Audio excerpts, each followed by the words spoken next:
हार मानने वालों में से तो मैं भी नहीं हूँ। आपको हराना भी नहीं है मैं, आपको तोड़ना है मैं। दोस्तों, ड्रामा मोहरा की ताजा किस ने नाजरीन के दिल हिला कर रख दिए हैं। कहानी एक ऐसे मोड़ पर पहुंच चुकी है जहां मोहब्बत और बदगुमानी आमने सामने खड़ी है। सिकंदर को आखिरकार पता चल गया है कि अलीजे दरअसल नौशे की ही बहन है। ये सच उसके लिए मौत के बराबर है, क्योंकि अगर अलीजे जिंदा रही तो वो इसके सारे राज फाश कर देगी। सिकंदर के दिल में सिर्फ एक ही इरादा है, अलीजे को हमेशा के लिए रास्ते से हटा देना। इधर आरमीन बेगम की चालें रंग ला रही है। उसने बड़ी होशियारी से हमजा को अलीजे के खिलाफ कर दिया है। दोनों के दरमियान जबरदस्त झगड़ा होता है और गुस्से में आकर हमजा अलीजे को बाजू से पकड़कर घर से बाहर निकाल देता है। लेकिन कुछ ही देर बाद हमजा को अपनी गलती का एहसास होता है और परेशान होकर अलीजे को वापस घर ले आता है। अलीजे के दिल में दर्द और गुस्सा दोनों होते हैं। वो आरमीन बेगम से कहती है, अब आपको सुकून आ गया है मेरी जिंदगी बर्बाद करके। आरमीन बेगम फौरन मासूम बनने की अदाकारी शुरू कर देती है ताकि हमजा के सामने खुद को बेकसूर साबित कर सके। लेकिन जब हमजा अलीजे को अपनी माँ से सख्त लहजे में बात करते हुए देखता है तो गुस्से में हाथ उठा देता है। ये मंजर देखकर अलीजे हैरान और शौक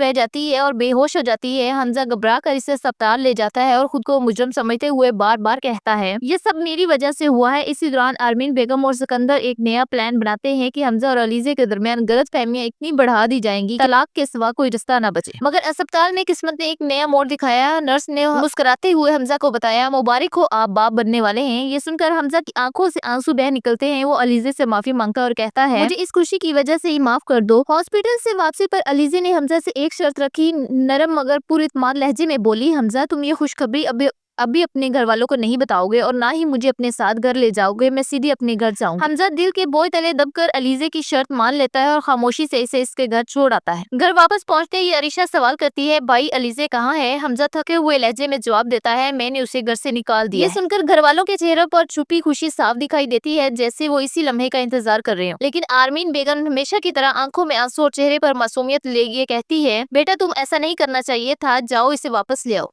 अगली सुबह आरमीन बेगम अलीजे के घर पहुंच जाती है। दरवाजा खुलते ही इसकी मुस्कुराहट में जहर छलक रहा होता है। वो तंजिया लहजे में कहती है, याद है ना मैंने कहा था तुम्हें अपने बेटे के दिल से निकाल कर ही दम दूंगी। अलीजे अब कमजोर नहीं, वो आंखों में आंखें डालकर कहती है, मैं इतनी जल्दी हार मानने वाली नहीं हूँ। आरमीन बेगम हंसती है, मैं भी वो औरत हूँ जो हार नहीं मानती। और अलीजे खामोशी तोड़ते हुए कहती है, लेकिन आपको किसने कहा मैंने आपको हराना है? मैंने तो आपको तोड़ना है। वाकया सीन था, डायलॉग, जज्बात और तनाव, हर चीज ने दिल हिला दिया। अब खतरनाक ड्रामा ही अब खतरनाक हद तक दिलचस्प हो चुका है। सवाल ये है, क्या अलीजे अपने सच्चाई पर कायम रह पाएगी या आरमीन बेगम की साजिशें एक बार फिर जीत जाएंगी? अगली किस्त में क्या होगा, इसके लिए अपनी राय कमेंट सेक्शन में जरूर दीजिए।